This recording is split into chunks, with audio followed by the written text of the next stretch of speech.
You join us live at the Sepang International Circuit in Malaysia. First day of official pre-season testing in 2025 is underway. You can hear bikes behind us. That's Alex Marquez just heading to turn number 2, which is one of the big talking points of this opening day. Lewis Sotheby and Jack Appleyard are with you, and we'll be with you throughout the pre-season tests, both here and in Buriram next week. It's rather overcast here in Malaysia, and the storm clouds really are rolling in at Aprilia, Jack. The headline, arguably, of this pre-season test in Malaysia, if not pre-season altogether, written on the very first morning here.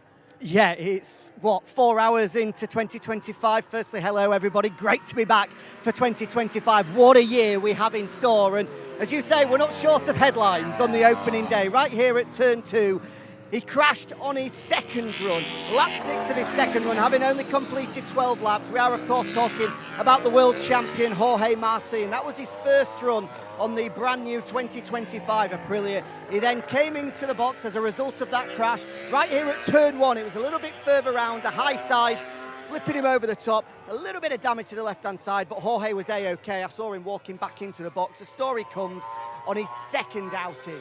Back out on that 2025 Aprilia once again, and on his first flying lap, just as he flicked it left into Turn 2 here, off throttle, the rear came round and spat him up in the air. A humongous crash for the world champion. So much optimism, so much positivity, so much excitement. We were speaking to the Aprilia guys over the past couple of days since being here. They were so ready to get going, feeling that this was their chance in 2025.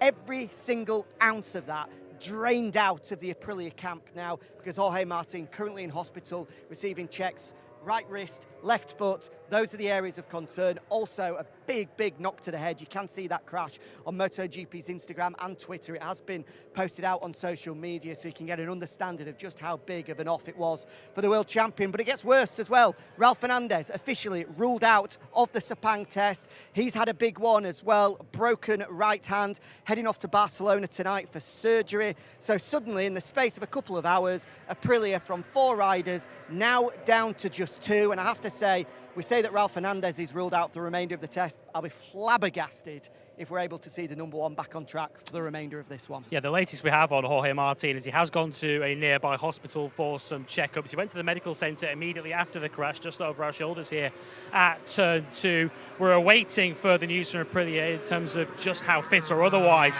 Jorge Martin is. Of course, when we have information, head to MotoGP's social media channels, the first place to find out the status of the reigning world champion. And as you say, there was so much pre-season optimism coming into this for Aprilia, with the number 1 on Jorge Martin's bike, and they're already depleted by 50%.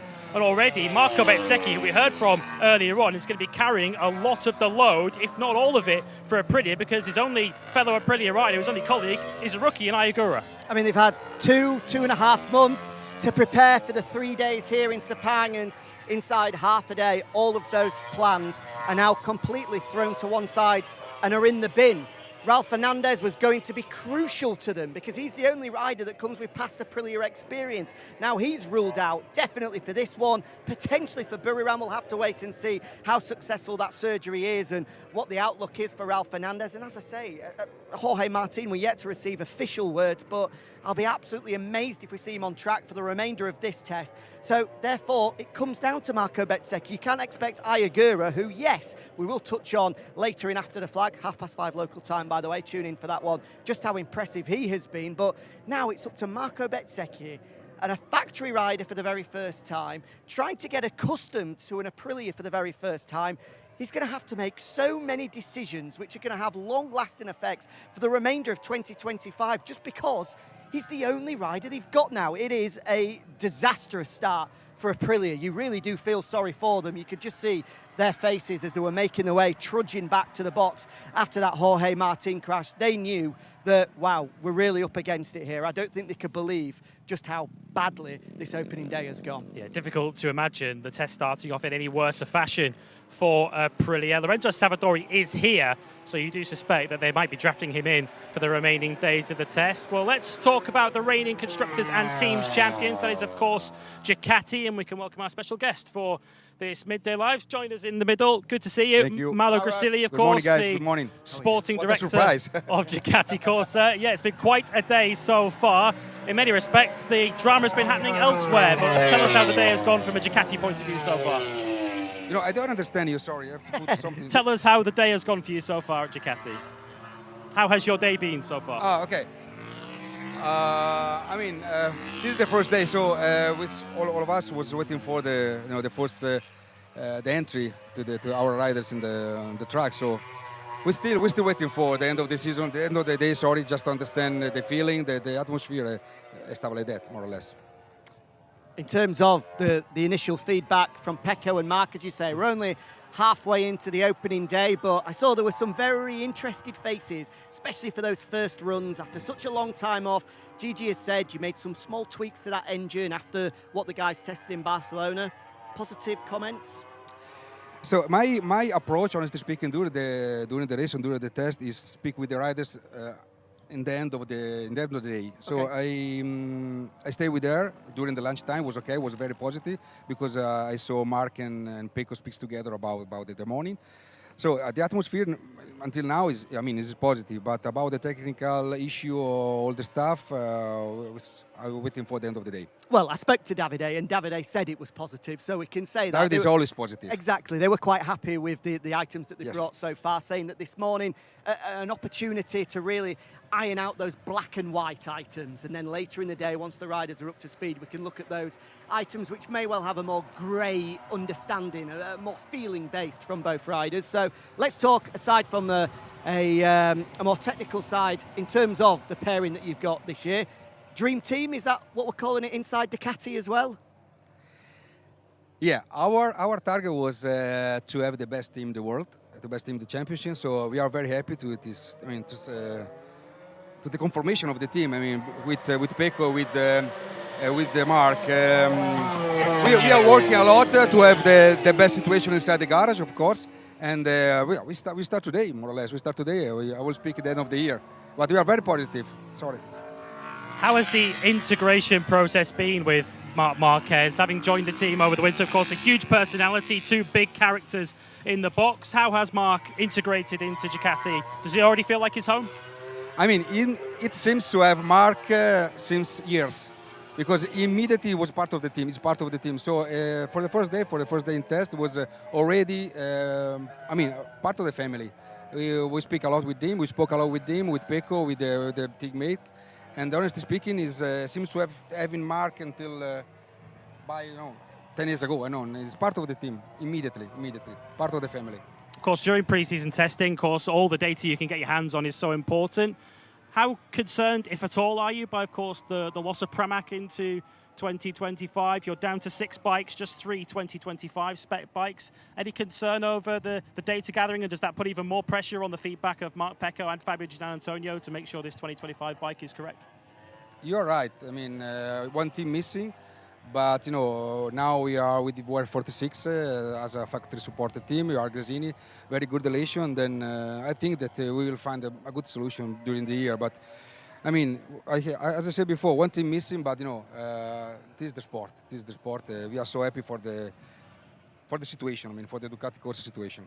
I mean, I was there at the Campione in Pista, the launch event, a great event as ever, and both Mark and Pecco were speaking there about the fact that was the first opportunity probably ever for them to really sit down and understand one another. How important do you feel that launch event was for the camaraderie, the chemistry within the team to be able to grow?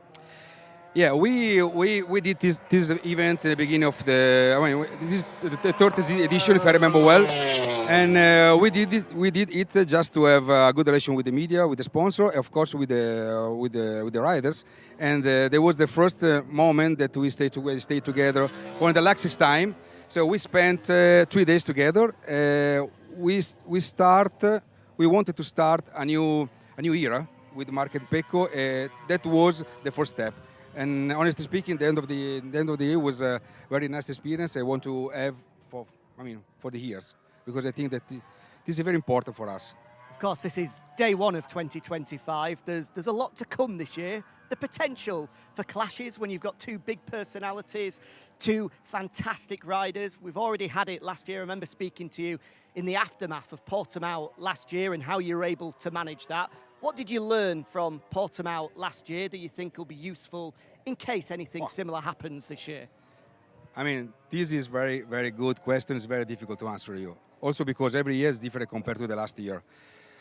I had a lot of experience in the last 2 years, last year especially, and then I will bring this experience this year. But honestly speaking, I would like to answer you at the end of the year because it's not easy, honestly speaking. It's not easy. We'll find you at the end of the year. That is guaranteed. And hope. Promise.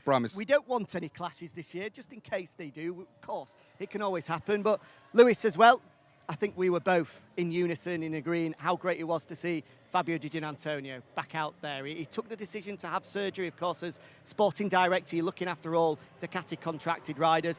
What a year it is in store for him, given that factory deal for a first time. Now fully fit for the first time, I'm sure he feels, in a very long time. Are you excited as we are for what's ahead for Fabio this year? Yeah, we believe in him. We wanted to have him with the WR 46 as an official rider. He has official bike, so we think that we will have good result with him. With him, of course, with WR 46. So we'll see during the year, but we are very positive about Fabio. Very positive. Just finally, before we let you go as well, I'm sure you'll want to pass on get well messages to a former rider of yours in Jorge Martin. I mean, yeah. You, I'm sure, as much as anyone, were excited for a huge battle coming ahead this year, but far from the ideal start for him in Aprilia.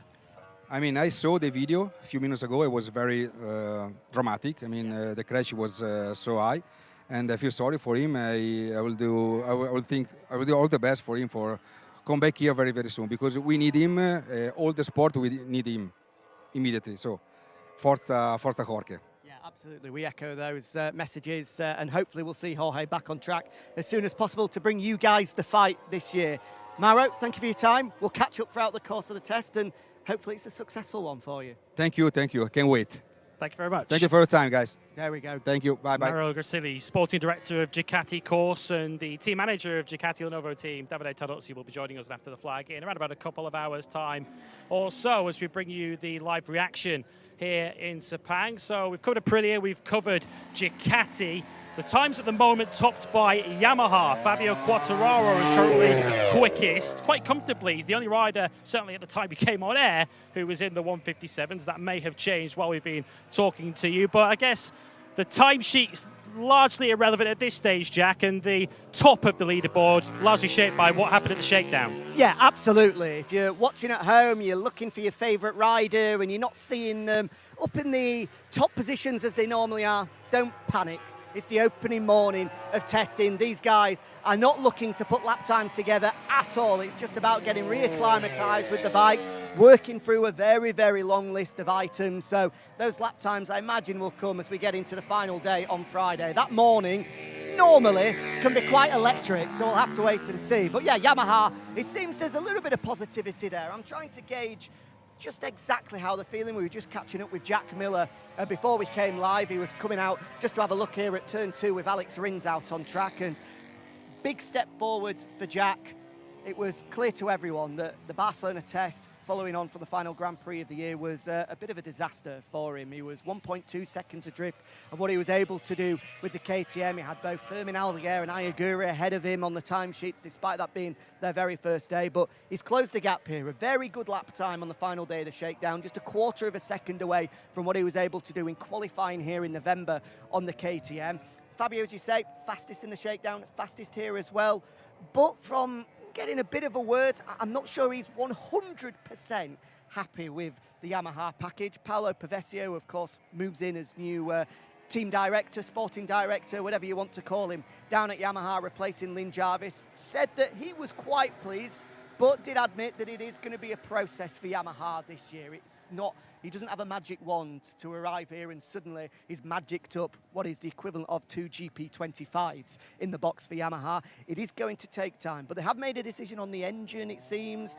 They seem quite happy in terms of the aero updates, but as we've both noticed, there's at least 3 different chassis spread across both the factory Yamaha box and the Prima Pramac Yamaha box. That's going to take some getting used to saying. So they're still working on chassis. That is the big area of concern at the moment and seems to be the focus of the day for Yamaha. Yeah, across Yamahas, 3 boxes that they have here, because Augusto Fernandez is also here for the test team. 12 Yamahas are here, 3 for each of Fabio Quartararo and Alex Rins, 2 each for Miguel Oliveira and Jack Miller at Pramac, and 2 for Augusto Fernandez as well within the test team.